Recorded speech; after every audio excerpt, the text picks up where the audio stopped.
నిమ్మకాయ నిల్వ పచ్చడిని శీతాకాలంలో చేసుకుంటేనే చాలా బాగుంటుందండి. ఈ పచ్చడి మనకి సంవత్సరం అంతా నిల్వ ఉంటుంది.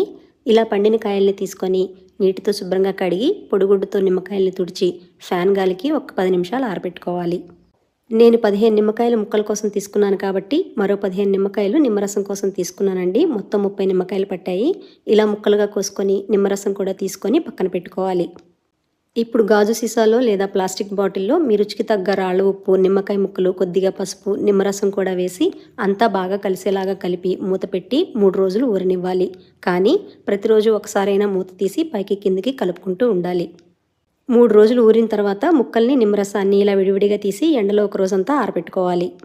ఇలా ఆరిన ముక్కల్ని ఒక గిన్నెలోకి తీసుకొని ఊరపెట్టిన నిమ్మరసం, మీ రుచికి తగ్గ కారం, కొద్దిగా ఆవాలు, మెంతులు కలిపిన పిండి వేసి అంతా బాగా కలిసేలాగా కలుపుకోవాలి. చివరిగా పోపు వేసి పూర్తిగా వేడి చల్లారిన తర్వాత మాత్రమే పచ్చళ్ళలో కలుపుకుంటే సరిపోతుంది.